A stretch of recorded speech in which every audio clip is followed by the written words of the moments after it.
तो जॉब या जो बिजनेस का माइंडसेट है, इसको हम कुंडली से कैसे एनालाइज कर सकते हैं? कुंडली देखने के बाद ही पता चलेगा ना कि इसको जॉब करना चाहिए कि बिजनेस करना चाहिए, क्योंकि कहीं ना कहीं उसका लगन इम्पोर्टेंट होगा। अब एक व्यक्ति है जिसके नसीब में मजदूरी लिखी हुई है, या अब आप उससे कितना भी बिजनेस करवा लो, वो लाख के 12,000 ही करेगा। आप एक बार नहीं 4 बार करवा लो। आजकल ट्रेंड भी बन गया है कि कुछ लोग अपनी अच्छी खासी जॉब छोड़ के बिजनेस स्टार्ट कर रहे हैं। देखिए, ट्रेंड बन गया वो तो समझ में आ रहा है, पर मेरा ये मतलब है कि आपके उस क्षेत्र में फायदा है कि नहीं है। हर कोई सक्सेसफुल होगा क्या? ये तो नहीं हो सकता ना जी। तो यहाँ पे आदमी भाई मात खा जाता है। तो हम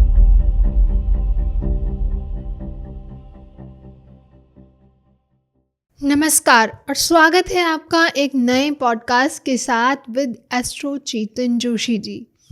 आज का जो टॉपिक है वो आप लोगों के बीच में बहुत ज़्यादा कॉमन है, क्योंकि हम लोग जब भी अपने स्कूलिंग्स, अपनी कॉलेजेस, अपनी एजुकेशन को ख़त्म करते हैं तो हमारे दिमाग में दो ऐसे आइटम्स हैं या दो ऐसे रास्ते हैं जो हमेशा चलते हैं कि हमें जॉब करनी चाहिए या फिर हमें बिजनेस सूट करेगा। अब समटाइम्स ऐसा होता है कि हर किसी को बिजनेस भी सूट नहीं करता और हर किसी को वो जॉब की स्टेबल इनकम भी सस्टेन नहीं कर पाती या वो जॉब में भी संभल नहीं पाते। तो क्या हमारी कुंडली से हमें पता चलता है कि किस इंसान को जॉब सूट करेगी या बिजनेस?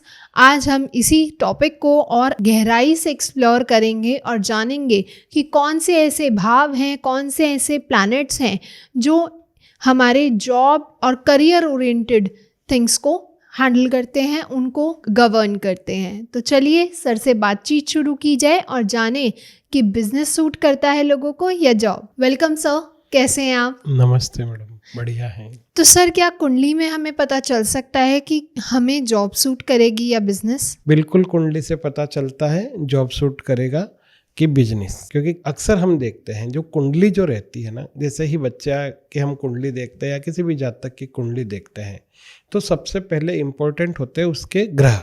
ओके। मोस्टली क्या होता है, सारे के ग्रह और जितने भी जो भाव होते हैं वो देखे जाएंगे। अगर ग्रह उसको सपोर्ट कर रहे हैं तो बाकायदा वो अच्छा जॉब करेगा। अगर उसके ग्रह कुछ एनर्जेटिक हैं, है ना, जिसमें अगर हम बोलते हैं कि कहीं ना कहीं बुध बहुत बढ़िया है तो वो व्यापार से रिलेटेड जाएगा। ओके। क्योंकि हम मानते हैं कि बुध का अच्छा होना बहुत ज़्यादा जरूरी है व्यापार के लिए। व्यापार के लिए अब जैसे आप शनि अच्छा है तो कहीं ना कहीं वो भी व्यापार में जाएगा, पर वो शनि बैठता कहाँ पे, उसका व्यापार शनि से रिलेटेड होगा, जैसे प्रॉपर्टी, कंस्ट्रक्शन, इससे। और जॉब वाले के लिए जॉब की पत्रिका जिसमें सूर्य देखा जाएगा और इसमें घर देखे जाएंगे। ओके। तो सर, कौन से ऐसे भाव हैं, कौन से कुंडली में ऐसे प्लैनेट्स हैं, जैसे अभी आपने बुध का बताया, शनि का बताया, तो क्या सिर्फ बुध और शनि ही जॉब और बिजनेस को सपोर्ट करते हैं या और भी हैं? नहीं, 7th हाउस जो रहता है, 7th हाउस बिजनेस से रिलेटेड रहता है। अच्छा। है ना, सबसे इम्पोर्टेंट चीज़ है 7th हाउस। 7th हाउस आपको बिजनेस शो करेगा। अगर 7th हाउस में बुध है तो कहीं ना कहीं वो कम्युनिकेशन से रिलेटेड बिजनेस कर सकता है। 7th हाउस में अगर आपका गुरु है तो वो विजडम से रिलेटेड रहेगा, बुद्धि वाली चीज़ों से रिलेटेड रहेगा, धार्मिक पुस्तकों से रिलेटेड रहेगा। अगर इसका संबंध 10th हाउस से हो जाता है तो फिर कहीं ना कहीं वो जॉब भी हो जाती है। अच्छा। 10th हाउस होता है कर्म क्षेत्र और 11th हाउस होता है इनकम ऑफ सोर्स। अगर 7वें का 11वें से संबंध है तो वो व्यापार बहुत अच्छा करता है। और अगर 10वां और 11वें का संबंध है, 10th और 11th का कंजक्शन हो रहा है, तो उसकी जॉब बढ़िया रहती है, इनकम ऑफ सोर्स अच्छी रहती है। हाँ, यहाँ पे 9th हाउस भाग्य भी रहता है। 9th का कंजक्शन भी जब 11th के साथ होता है तो भी उसका व्यापार बहुत बढ़िया चलता है। ओके। पर ये सब चीज़ें दशा महादशा पे भी लागू होती है, क्योंकि सभी दिन एक जैसे नहीं हो सकते। सही बात है। पत्रिका तो एक बार छप गई, कंजक्शन तो बन गया, पर जब भी दशा महादशा आएगी आपको इसका असर देखने को मिलेगा। एक एग्जाम्पल देना चाहूँगा। बहुत बार हम देखते हैं कि कोई भी भाई है, वो कारोबार करता है, काफ़ी समय तक बहुत अच्छा करता है, एक समय के बाद फिर उसका कारोबार चलना बंद हो जाता है जी। और इसके विपरीत देखें तो कोई व्यक्ति बहुत समय तक, लंबे समय तक संघर्ष करता है, फिर अचानक से उसके जीवन में उछाल आ जाता है। जी। तो एग्जैक्टली क्या होता है, टाइमिंग तो वही है ना। आपका टाइमिंग यहाँ इंपॉर्टेंट हो गया है। ग्रह तो वही बैठे हैं, टाइमिंग जब अच्छा आएगा तब चीज़ें अच्छी हो जाएगी, और टाइमिंग अगर अच्छा नहीं आया तो कहीं ना कहीं आप ज़्यादा इफेक्टिव हो जाओगे, आप थोड़े से परेशान भी हो सकते हो, चाहे वो जॉब हो चाहे वो बिजनेस हो, दोनों ही चीज़ें हैं। तो हमने जब देखा है कि जो बहुत सारे लोग ऐसे हैं, बहुत सारे मल्टी मिलियनेयर्स ऐसे हैं, अब जैसे मैं एग्जांपल लेना चाहूँगी विजय माल्या का। एक टाइम पे ही वाज द किंग, वो मार्केट के सबसे टॉप इंडस्ट्रियलिस्ट में आता था, टॉप बिलियनियर्स में आता था, एंड सडनली उनका सब कुछ क्रैश हो गया and he just went down. तो क्या यही रीजंस हैं कि कुंडली के कंजंक्शंस, कुंडली में दशा, महादशा, प्रत्यंतर दशा, इन सब के इम्पैक्ट आते हैं? बिल्कुल फर्क पड़ता है। आपने बिल्कुल एक एग्जाम्पल दिया है, ऐसे एक नहीं सैकड़ों एग्जाम्पल है, जी। है ना। अभी लेटेस्ट का ही एक एग्जाम्पल दे देता हूँ, हालांकि वो इससे रिलेटेड नहीं है। एक व्यक्ति है, साउथ में अभी अभी इलेक्शन हुए हैं, जो बहुत बड़े अभिनेता थे, कहीं ना कहीं उनका शुक्र अच्छा था, अब उनको कहीं ना कहीं राहु की दशा महादशा आई है, अब वो बहुत बड़े नेता बन गए हैं जी। अभिनेता से नेता बन गए, चीजें चेंज हो गई है, कर्म क्षेत्र दोनों चेंज हो गए, पहले इंडस्ट्रीज थी अब इसमें आ गए। एग्जैक्टली आपने जैसे कहा, पूछा ना माल्या जी का बात, विजय माल्या का क्या है, समय अच्छा था तब वो राजा था, जैसे ही समय खराब आया दशा बिगड़ गई। बहुत सारे एग्जाम्पल है, एक एग्जाम्पल नहीं है। आप राजनीति में जाओगे, आप स्पोर्ट्स में जाओगे, आप फिल्म इंडस्ट्रीज में चले जाओ, जिनका करियर खत्म हो चुका है, क्योंकि जब समय पीक पे रहता है तो वो व्यक्ति राजा बनता है, और जब वही समय चला जाता है तो वही व्यक्ति एकदम इस दुनिया से गायब हो जाता है।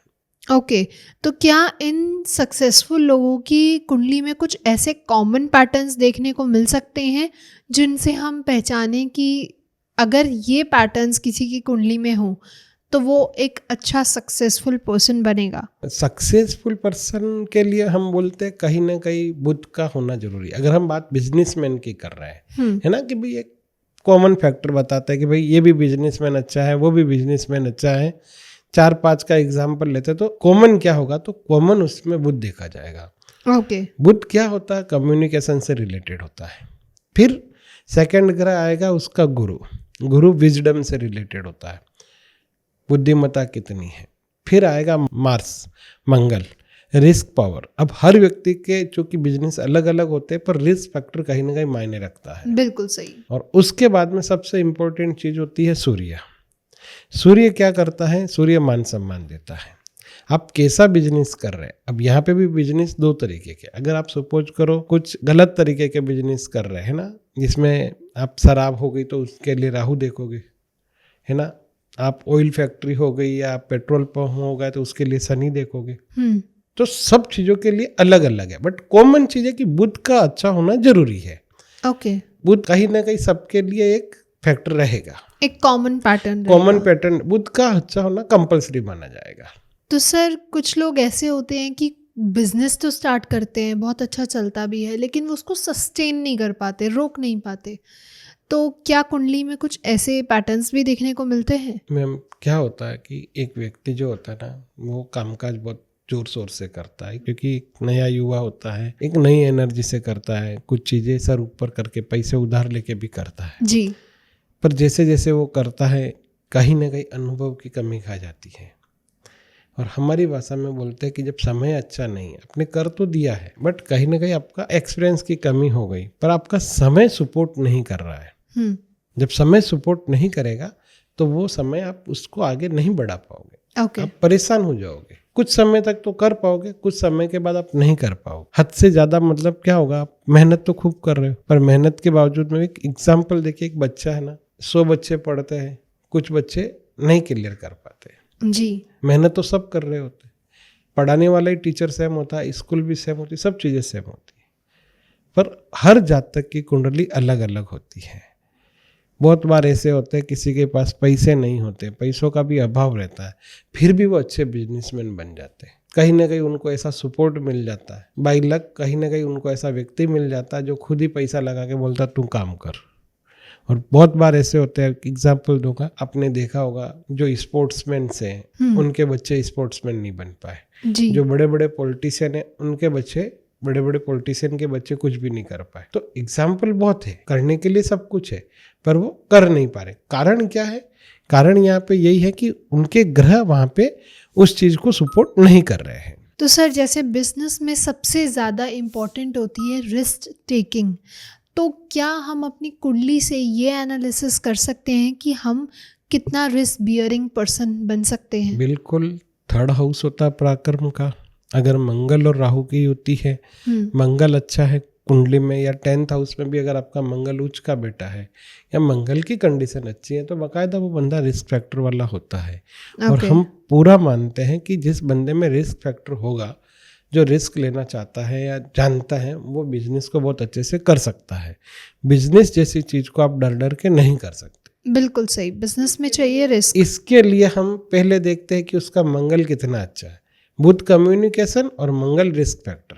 तो क्या कुछ लोग पैदाइशी, जब वो पैदा होते हैं बाय बर्थ, वो एंटरप्रेन्योरशिप या लीडरशिप की क्वालिटीज़, या फिर हम बात करें कोई बिजनेस एनालिटिक्स को लेके ही पैदा होते हैं? मैं एक बार फिर एग्जांपल दूंगा कि कहीं ना कहीं वो जो ग्रह के साथ पैदा हुए, जो प्लानिटरी पोजीशन के साथ पैदा हुए, वो मायने रखता है। क्योंकि एक राजनीति का बेटा राजनेता नहीं बन पाएगा जी, नेता का बेटा नेता नहीं बन पाएगा, अभिनेता का बेटा अभिनेता नहीं बन पाएगा जब तक उनकी कुंडली में ना हो। जब तक उनकी कुंडली में ना, जब तक वो प्लानिटरी पोजीशन सपोर्ट नहीं कर रही है। जी, तो यहाँ पे कहीं ना कहीं हमको प्लानिटरी पोजीशन देखनी होगी। हाँ, अगर किसी की कुंडली में प्लानिटरी पोजीशन है, उसका लगन अच्छा है ना, उसका 7th हाउस अच्छा है, उसका 10th हाउस अच्छा है, तो कहीं ना कहीं वो अच्छा व्यापारी बन सकता है। ओके। तो जॉब का जो माइंडसेट रहता है या जो बिजनेस का माइंडसेट है, इसको हम कुंडली से में कैसे एनालाइज कर सकते हैं? कुंडली देखने के बाद ही पता चलेगा ना कि इसको जॉब करना चाहिए कि बिजनेस करना चाहिए, क्योंकि कहीं ना कहीं उसका लगन इम्पोर्टेंट होगा। अब एक व्यक्ति है ना, जिसके नसीब में मजदूरी लिखी हुई है या जॉब लिखी हुई है, अब आप उससे कितना भी बिजनेस करवा लो, वो लाख के 12,000 ही करेगा। जी, आप एक बार नहीं 4 बार करवा लो। आजकल ट्रेंड भी बन गया है कि कुछ लोग अपनी अच्छी खासी जॉब छोड़ के बिजनेस स्टार्ट कर रहे हैं। वो देखिए ट्रेंड बन गया, वो तो समझ में आ रहा है, पर मेरा ये मतलब है कि आपके उस क्षेत्र में फायदा है कि नहीं है। हर कोई सक्सेसफुल नहीं हर हो कोई पाता। सक्सेसफुल होगा क्या? ये तो नहीं हो सकता ना। जी, तो यहाँ पे आदमी भाई मात खा जाता है। तो हमको वही देखना है कि भाई आप बिजनेस का मतलब ये नहीं कि आप करोड़ों का एम्पायर खड़ा करो, आप छोटे से सिरे से चालू करो, चलेगा कि नहीं चलेगा तो वो मैटर कर। वो मैटर करता। आप जॉब कर रहे हो ना, आप हो सकता है जॉब 1 लाख की कर सकते हो, पर बिजनेस 1 लाख का नहीं कर पाओगे। ओके, क्योंकि अगर आपकी जॉब वाली पत्रिका है, तो जॉब आपको हो सकता है 50,000 लाख की मिल जाएगी और आप बहुत अच्छे से करोगे। और जिसकी बिजनेस की होगी उसको बिजनेस में ही जाना चाहिए। ओके, चाहे वो छोटा सा बिजनेस करे, चाहे उसके पास पैसे नहीं भी है, पर वो बिजनेस करे। हाँ, बिजनेस किस क्षेत्र को चुनना है, ये एक अच्छे ज्योतिषी से संपर्क करके आगे बढ़े। तो आजकल ना बिजनेस भी स्टार्ट करते हैं तो पार्टनरशिप पे करते हैं, तो क्या हम अपनी कुंडली से देख सकते हैं कि पार्टनरशिप बिजनेस सबके लिए बनी है भी या नहीं? बिल्कुल देख सकते हैं। 6th हाउस जो होता है और 7th हाउस जो होता है, 7th हाउस मोस्टली बिजनेस से ही देखा जाता है। 6ठा जो होता है ऋण का घर होता है, ऋण मतलब लोन।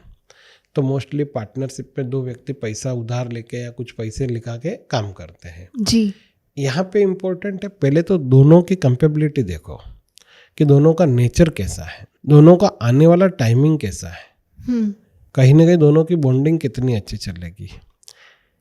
एक एग्जांपल दूंगा मैं आपको कि मेरे एक क्लाइंट थे, वो अपने सगे भाई के साथ काम कर रहे थे, क्योंकि भाई के साथ काम करना कुछ गलत नहीं है। अपने हिंदुस्तान में बहुत सारी ये टेंडेंसी है, करते आ रहे हैं। जी, पारिवारिक बिजनेस होता तो साथ में करते हैं। मैंने उनको बोला भी था, मैंने कहा दादा आपका बिजनेस का योग नहीं है, आप कहीं ना कहीं जॉब में जाइए। ओके, उनके पेरेंट्स से भी मेरी बात हो रही है, मैंने पहले ही बोला था आप इनको जॉब में डालिए, पर उन्होंने ज़बरदस्ती उसको बिजनेस में डाल दिया। क्योंकि कहीं ना कहीं उनके जो ग्रह गोचर थे वो उनको आलसी बना रहे थे, समय पे नहीं जा पा रहे थे। तो इसके कारण उनके छोटे भाई को नुकसान उठाना पड़ा। ओके, फिर बात समझ में आ गई, उन्होंने वही चीज़ उसको छोड़ के फिर जॉब करना चालू, और आज IT सेक्टर में बड़ा नाम है। अच्छा, आराम से काम कर लेते हैं, पैसा कमा लेते हैं और घर बैठ के ही करते हैं, तो दिक्कत नहीं आती है वहाँ पे। ओके, तो हम अपनी कुंडली से देख सकते हैं कि अगर हमें कोई पार्टनरशिप ऑफर भी आ रही है कि दो दोस्त मिलके, दो भाई मिलके। दो भाई, पति पत्नी, सब चीजें मायने रखेगी यहाँ पे। अच्छा। क्योंकि अगर आप बीवी के साथ में भी काम करते हो, नॉर्मली क्या होता है, व्यक्ति आजकल मल्टीपल काम करता है। खुद बिल्कुल का तो सही। करता ही है, बीवी के साथ पार्टनरशिप डाल दी, भाई के साथ डाल दी। जी। अब जो बड़े सेक्टर में या बड़े सेगमेंट में काम करते हो, वो सोचते कुछ कुछ इन्वेस्टमेंट 2-4 जगह डाल दो, पर वो 4 जगह सूट होगा कि नहीं होगा। अब कमाई तो एक से हो रही है, 3 जगह सिर्फ पैसा पानी की तरह व्यर्थ जा रहा है, तो कोई फायदा नहीं है। आप देखिए कि भाई पत्नी अच्छी है, इसमें कोई दोहराई नहीं, पर वो बिजनेस के लिए है कि नहीं, वो इम्पोर्टेंट है। क्योंकि ये जरूरी नहीं है कि वो बिजनेस में भी उतनी ही अच्छी कैपेबिलिटी होगी आपकी। अच्छा, तो ऐसा भी देखा जाता है। बिल्कुल पता चलेगा ना। आप कंपेबिलिटी का मतलब सिर्फ हस्बैंड वाइफ के नेचर और वही नहीं होते, बिजनेस का भी तो टाइमिंग भी तो देखना पड़ेगा ना दोनों का। तो क्या हम अपने बिजनेस का टाइप भी पता कर सकते हैं अपनी कुंडली से कि हमें किस चीज के बिजनेस में जाना चाहिए? बिल्कुल पता कर सकते हैं, क्योंकि जो 7th हाउस जो रहता है, यहाँ पे मैं स्टेप बाय स्टेप आपको क्लियर करता जाता हूँ। जी। 7th हाउस जो रहता है, अगर वो कहीं ना कहीं 11th हाउस से कनेक्टिंग है, और अगर वो सूर्य से कनेक्टिंग है, तो सूर्य चूंकि अग्नि तत्व होता है, तो रेस्टोरेंट टाइप काम हो गया, अग्नि तत्व से रिलेटेड काम हो गया, ओके। है ना। अगर यही सूर्य 10वें घर में चला गया है तो आपको गवर्नमेंट जॉब हो जाती है। अगर सूर्य अच्छा है तो जॉब की पॉसिबिलिटी ज़्यादा हो जाती है। अब चूंकि मैं बात कर रहा था बुध से रिलेटेड, बुध बहुत ज़रूरी है। बुध अगर अच्छा है तो आपका जो बिजनेस रहेगा, कहीं ना कहीं कम्युनिकेशंस अच्छा होगा, तो लेखन से रिलेटेड हो सकता है, लेखन सामग्री से रिलेटेड हो सकता है। जो शुक्र होगा वो एक्सपोर्ट और इंपोर्ट से रिलेटेड होगा, इंटीरियर से रिलेटेड होगा। शनि होगा ऑयल, कोयला, हार्डवेयर, बिल्डिंग मटेरियल की जो वस्तुएं रहती है उससे रिलेटेड होगा। यहाँ इंपॉर्टेंट बात है, शनि अगर 11th घर में ही बैठ गया, जो इनकम ऑफ सोर्स है ना, यहाँ 11th घर को बहुत अच्छे से देखते हैं। अगर 11th घर में शनि और वहीं से अगर वो ग्रह का प्रभाव आ रहा है तो आपकी इनकम बहुत अच्छी होती है। अच्छा। बहुत अच्छी होती है, क्योंकि 11th घर में अगर कोई भी ग्रह अपने प्रभाव के साथ बैठता है, चाहे वो फिर बिजनेस हो या जॉब हो, उसको देगा ही देगा। और बिजनेसमैन है और अगर शनि वहाँ उसका बेटा है तो उसको अच्छा खासा पैसा देता है। ओके। जैसे अब मंगल मैंने बोला था एनर्जी का कारक है, राहु जो है वो डिजिटल दुनिया है। अब आप जैसे अपन बात कर रहे हैं आज के ज़माने में सोशल मीडिया ग्रोथ, ये सब चीज़ों के लिए बुध और राहु की युति होना बहुत ज़्यादा जरूरी होती है। तो क्या हम अपने कुंडली से ये भी आइडेंटिफाई कर सकते हैं कि हमें बिजनेस में फाइनेंशियली अप्स एंड डाउन्स होने वाले हैं या कोई बिजनेस लॉस होने वाला है? देखिए, बहुत सारे ज्योतिष क्या करते हैं, इन सब चीज़ों को लेके एक फियर क्रिएट करते हैं, क्योंकि ज्योतिष चलता है ग्रहों पे जी। और ग्रहों की दशा के आधार पे चलता है। अब आजकल सुन रहे होंगे शनि शिफ्ट हो रहा है, राहु शिफ्ट हो रहा है, केतु शिफ्ट हो रहा है, हर कोई बोले जा रहा है, तो कहीं ना कहीं वो फियर क्रिएट हो रहा है। ओके। अब जो अच्छा खासा बिजनेस कर रहा है, कभी उसको भी 1% लगेगा कि यार इस राशि में ऐसा ऐसा आ रहा है। अब जैसे शनि का ही है, शनि 7.5 चल रही है, मतलब कुंभ, मीन और मेष वालों को। अब मेष वालों के लिए काफ़ी समय से समय खराब चल रहा था, तो बोला जाता है कि अरे तो मेष सभी का खराब थोड़े ना है, बाकी प्लैनेट्स भी तो देखे बाकी जाएंगे। प्लैनेट्स भी तो है, उसकी कुंडली। क्योंकि राशि में किसी ग्रह का आना मतलब सबको इफेक्ट थोड़े ना करेगा। अगर एक व्यक्ति के नाम के भिखारी हो गए तो क्या सभी भिखारी एक ही नाम के होंगे? क्या नहीं होंगे ना, उस व्यक्ति का राजा भी तो हो सकता है। तो यहाँ पे वो चीज लागू नहीं होती। हाँ, पर रही बात यह है कि हम दशा महादशा देखकर बता सकते हैं कि भैया समय संकट का आने वाला है। एग्जैक्टली आपको एक एग्जांपल फिर दूंगा कि जैसे आज अपन बैठे हैं, बारिश की संभावना बताई जा सकती है कि बारिश आने वाली है जी। तो आपको उससे बचना होगा। आंधी तूफान आने वाला बताया जा सकता है, गर्मी ज्यादा गिरने वाली बताया जा सकता है। तो एग्जैक्टली वही चीज ज्योतिष में आपको समझाई जाती है कि ये समय आपके लिए ज़्यादा अच्छा नहीं रहेगा। अब जब समझा रहे हैं तो आपका फर्ज क्या होता है? मैं फिर कहूँगा, ज्योतिष सिर्फ गाइड करती, मार्गदर्शन देती है ना। आपका बिजनेस तो आपको करना होता है। समझाने का मतलब ये है कि आप जो काम कर रहे हो वहाँ पे रिस्क फैक्टर को कम कर लो, उस वक्त आप ज़्यादा रिस्क ना लो। कुछ बड़ा करने वाले हैं तो थोड़ा सा रुक जाए। ओके। कुछ नया करने वाले हैं तो रुक जाए। क्योंकि जब समय पॉजिटिव है तब अपने को रिस्क भी लेना चाहिए और नया भी करना चाहिए। नहीं तो कभी कभी क्या होता है, सर मुंडाए और ओले गिरने चालू। हमने तो कुछ नया सोचा करा और वैसे ही करने के साथ ही ओले पड़ने चालू हो गए, तो अपने बिल्कुल साथ तो सही। समस्या खड़ी हो गई। तो क्या बिजनेस सक्सेस सिर्फ ग्रहों से आती है या टाइमिंग भी उतनी ही इम्पोर्टेंट होती है? देखिए, मैं ज्योतिष होने के नाते बोलूँगा ग्रह और टाइमिंग जरूरी है, पर इसके अलावा एक पर्सनल सजेशन दूंगा, डिसिप्लिन होना जरूरी है, बिल्कुल सही। लाइफ में प्रैक्टिकल होना जरूरी है। आप सोच रहे हो कि सब ग्रह कर लेंगे और बैठे बैठे हो जाएगा, तो कुछ भी नहीं होगा। हार्ड वर्किंग बहुत कंपलसरी है। हम सिर्फ इतना कहते हैं कि भाई ग्रह आपको सपोर्ट करेगा, हम ये नहीं कह रहे कि ग्रह करके दे देगा। तो ग्रह काम कब करेगा? जब आप कुछ करोगे। कर्म तो आपके होंगे। कर्म तो आपको करने, अब आप कर्म तो करोगे नहीं, बिस्तर में जाके सो जाओगे और सोचो मेरा बिजनेस अच्छा हो जाए, लाखों रुपए का, ये सिर्फ मुंगेरी लाल के हसीन सपने हो जाएंगे जी। कुछ भी नहीं होगा। हर चीज के दो पहलू होते हैं, अच्छा भी होता है, बुरा भी होता है। अक्सर लोग बोलते हैं ना, हम ज्योतिष के पास जाते हैं तो किसी ने पहले ऐसा कहा, फिर अरे भाई पहले ऐसा कहा होगा, उसने बताया होगा आपको। हम स्पष्ट बोलते हैं कि आपको ऐसा ऐसा करने से ऐसा ऐसा फल मिलेगा जी। पर अगर आप करोगे ही नहीं, मैंने अभी थोड़ी देर पहले भी कहा कि भाई मंगल क्या रिस्क टेकिंग देता है। फिर मैंने ये भी कहा है कि जब समय खराब है तो रिस्क टेकिंग ज़्यादा अच्छी नहीं होती, उस वक्त कहीं ना कहीं आपको सजेशन लेना चाहिए। जी।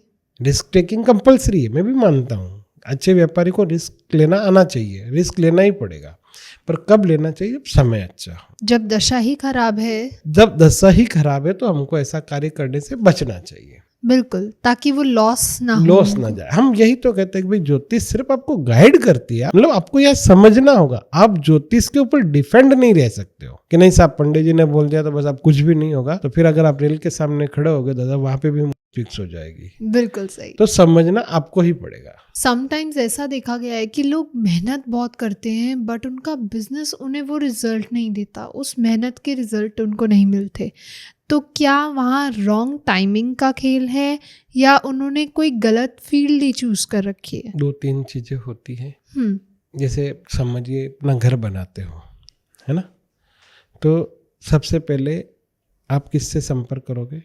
एक बिल्डर से। जी। बिल्डर करेगा लेबर से, है ना, फिर मटेरियल वाले, हार्डवेयर वाले।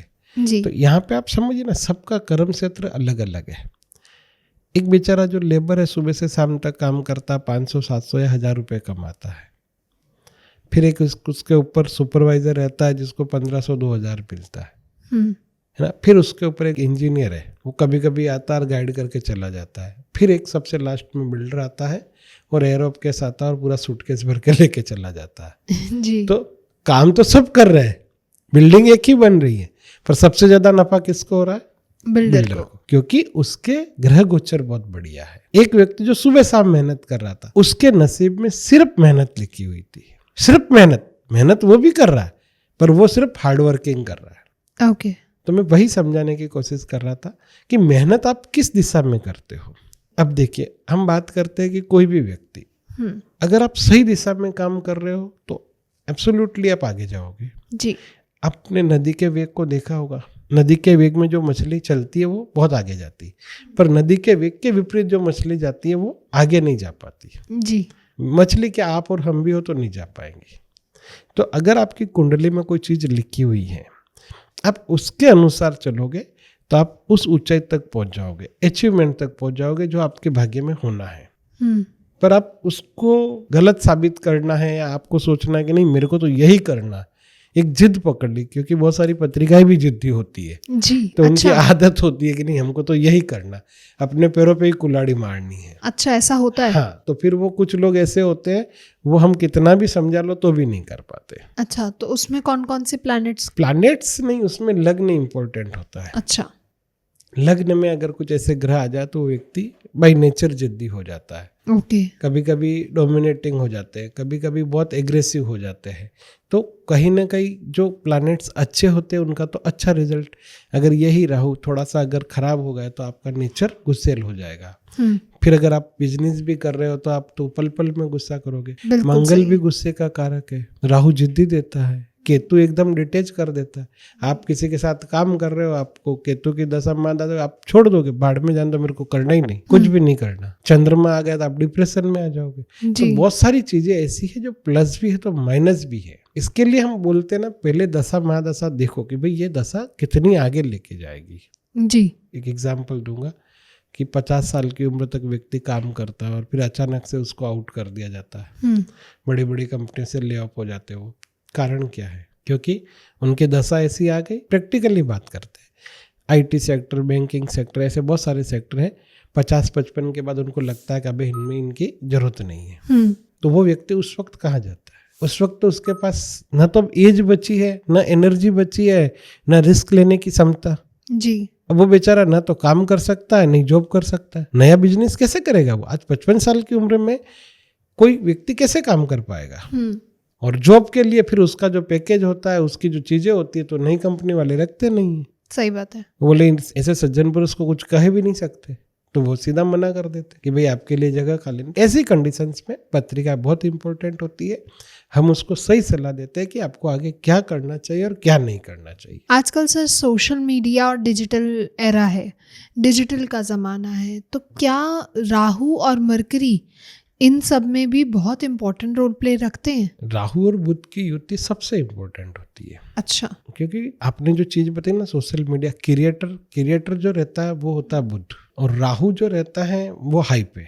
ओके। इस चीज को अगर हाइप पे ले जाना है या कुछ भी चीज करना, तो कहीं ना कहीं होना ही चाहिए। डिजिटल मार्केटिंग में राहु का बड़ा होना जरूरी है। राहु से सिर्फ डिजिटल मार्केटिंग भी नहीं देखेंगे, राहु से शेयर मार्केट भी देखेंगे। अच्छा। राहु से बहुत सारी चीजें देखेंगे, पर चूंकि अभी आप बात कर रहे हो ना सोशल मीडिया एरा के लिए, आज के जमाने के लिए हम स्पेशल बोलेंगे, उनका राहु अच्छा होना जरूरी है। उनको सोशल मीडिया पे ग्रोथ बहुत जल्दी मिलती है जिनके राहु और बुध की युति होती है। क्योंकि हम जब YouTube पे देखते हैं, बहुत सारे क्रिएटर्स हैं, बहुत हाइप्ड हैं, बट कुछ ऐसे हैं कि एकदम से आए और एकदम से वैनिश हो गए। तो उनमें क्या, कौन से प्लैनेट्स के रोल होते हैं? प्लैनेट्स के रोल तो यही है कि राहु बुध के कारण हाइप तो हो जाएंगे। अब दशा महादशा चेंज हो गई। अच्छा। बड़े बड़े यूट्यूबर्स देखे हैं मैंने भी, जो मतलब एक रात में ही खत्म हो गए। बिल्कुल सही। तो जैसी दशा महादशा पलटी, भाई समय का पलड़ा है, समय चेंज हुआ आपका, आपकी दशा चेंज हो जाएगी। इसको एक दूसरे तरीके से भी समझते हैं, ज्योतिष से थोड़ा सा हटके हैं। देखिए, कर्म प्रधान होते हैं और ज्योतिष यही कहता है कि कर्म अच्छे करने चाहिए। जब आपके कर्म अच्छे होंगे तो चीज़ें अच्छी होगी। अगर आपके कर्म अच्छे नहीं होंगे तो कहीं ना कहीं वो कर्म भोगने भी पड़ेंगे, और वो जो कर्म भोगते हैं ना, वो दशा के रूप में आते हैं। तो सर क्या मतलब कि हमारे जो फाइनेंशियल्स वीक हो रहे हैं, या कुछ ऐसे हाउसेस हैं जिनकी वजह से, या दशा महादशा की वजह से हम फाइनेंशियली वीक हो रहे हैं, तो इसका मतलब ये है कि हम कभी भी सक्सेसफुल नहीं हो सकते? नहीं, ऐसा तो नहीं बोलना चाहिए कि हम सक्सेसफुल नहीं हो सकते। सेकंड हाउस जो रहता है ना, सेकंड हाउस कहीं ना कहीं पैसे से रिलेटेड रहता है जी, और 11th हाउस रहता है इनकम ऑफ सोर्स। तो सेकंड हाउस आपका सेविंग है, क्या है? सेविंग्स। आपकी लाइफ में कितना पैसा रहेगा, सेकंड हाउस बताएगा। 11th हाउस बताएगा आपका कमाने का तरीका कैसा रहेगा। अच्छा। कितना कमा पाओगे। फिर 9th और 10th हाउस। 9th हाउस होता है भाग्य, मतलब भाग्य कैसा है आपका। 10th हाउस होता है कर्म, मतलब कर्म कैसे हैं आपके, आपका कार्य क्षेत्र कैसा रहेगा। फिर 7th हाउस आता है बिजनेस, व्यापार, कि आपका व्यापार कैसा चलेगा। ये तो हो गई इनकम ऑफ सोर्स जी। अब माइनस पॉइंट पे बात करते हैं। 6th हाउस पे आएंगे तो वो कर्ज को बताएगा। अगर वो ज़्यादा प्रभावी हो गया है तो कर्जा बढ़ जाएगा। अच्छा। 12th हाउस पे कोई ग्रह आ गए हैं या 12th हाउस कहीं ना कहीं ज़्यादा एक्टिवेट हो गया है तो कमाई कम होगी, खर्चा ज़्यादा होगा। फिर कुछ योग बनते हैं जिनमें केमुद्रम योग भी होता है, जो मतलब वो व्यक्ति ज़्यादा कुछ नहीं कर पाता। क्या होता है वो योग? केमुद्रम योग मतलब एक गरीब योग बोलते हैं, दरिद्र योग बोलते हैं, जिसमें चंद्र सिंगल रहता है, उसके आसपास कोई भी ग्रह नहीं रहते हैं, उसके दोनों ही घर खाली होते हैं, नहीं उस पर किसी की दृष्टि पड़ती है। ओके। और इसके अलावा चंद्र मंगल वाले ग्रह के योग की युति बनती है जिसको लक्ष्मी योग कहते हैं। अगर वैसे ही किसी जातक के 2nd हाउस या 7th house, 9th house, 10th house या 11th हाउस में जब ये युति बनते हैं तो उसके पास पैसे की कमी नहीं रहती, पैसा आता ही आता है। तो कोई बिजनेस स्टार्ट करने से पहले हमें अपनी कुंडली में क्या ऐसे मेजर चेकलिस्ट हैं जिनको हमें सबसे ज़्यादा नोटिस करने की ज़रूरत है? देखिए, जब हम कुंडली देखते हैं तो हमारा पर्पज क्या, सबसे पहले हम किस वे में देखना चाह रहे हैं। अगर हम बिजनेस के लिए जाएंगे तो 2nd house, 7th house, 9th house, 10th house और 11th हाउस, ये बहुत बखूबी, वैसे तो पूरी पत्रिका देखनी चाहिए, है ना, पर चूंकि बिजनेस की बात कर रहे हैं, वो किस क्षेत्र से रिलेटेड व्यापार करना चाहता है, उसके ग्रह वहाँ पे सपोर्ट कर रहे हैं कि नहीं कर रहे हैं, तो इन सब चीज़ों के बारे में बहुत बारीकी से बताया जाना चाहिए। और ईमानदारी से बताऊं कि जब तक आप उन चीज़ों को करीबी से नहीं देखोगे, नहीं समझोगे, तब तक वो चीज़ें क्लियर नहीं होगी और वो व्यक्ति परेशान ही रहेगा। क्योंकि हमने अगर गलती कर दी और गलत सलाह दे दी तो वो व्यक्ति कहीं ना कहीं बर्बाद हो जाएगा। सही बात है। तो यहाँ पे सबसे इम्पोर्टेंट बात होती है कि अगर उसके योग नहीं है तो उसको मना कर दिया जाए जी, ऑनेस्टली उसको बताया जाए, सिर्फ उसका दिल खुश रखने की बात ना की जाए कि नहीं तुम कर लो। बिल्कुल सही सर। उसको थोड़ी देर बुरा लगेगा पर वो जीवन भर सुखी रहेगा। तो सर अंत में चलते चलते क्या हम इन चीज़ों को, अगर हमारे प्लैनेट्स अगर दशा, महादशा, प्रत्यंतर दशा, अंतरदशा, तो क्या हम इनको भी सुधार सकते हैं थ्रू रेमेडीज? देखिए, रेमेडीज कुछ चीज़ों की हो सकती है, अच्छा, है ना, पर उसको कन्वर्ट नहीं किया जा सकता। अगर कोई ग्रह है और वो आपको सपोर्ट नहीं कर रहा है तो कन्वर्ट नहीं कर सकते आप कि नहीं ये माइनस से सीधा प्लस हो जाएगा या नीच का है तो उच्च का हो जाएगा, ऐसा कभी नहीं होगा। अच्छा, उसके प्रभाव को कम किया जा सकता है ना। अगर कोई अच्छा ग्रह है तो उसके प्रभाव को ज़्यादा बढ़ाया जा सकता है या फिर उस ग्रह के प्रभाव को कम किया जा सकता है।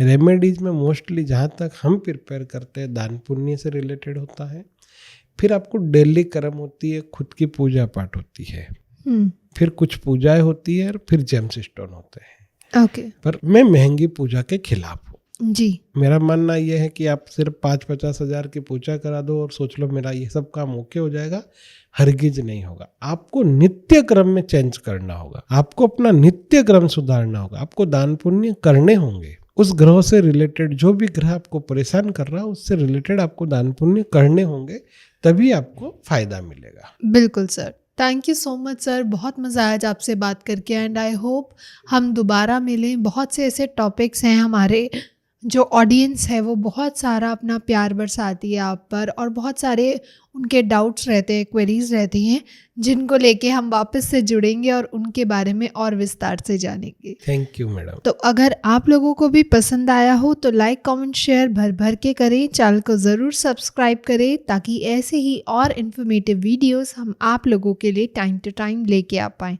साथ में ही अगर अभी भी आपके कोई प्रश्न रह गए हैं या आप कोई टॉपिक्स का सुझाव देना चाहते हैं कि आगे आने वाली टॉपिक्स पे आप क्या क्या सुनना पसंद करेंगे, तो आप हमें नीचे कमेंट सेक्शन में बता सकते हैं ताकि आगे आने वाली सीरीज़ में हम उन्हें ज़रूर कंसीडर कर पाएँ। तब तक के लिए स्टे हैप्पी, स्टे सेफ। धन्यवाद।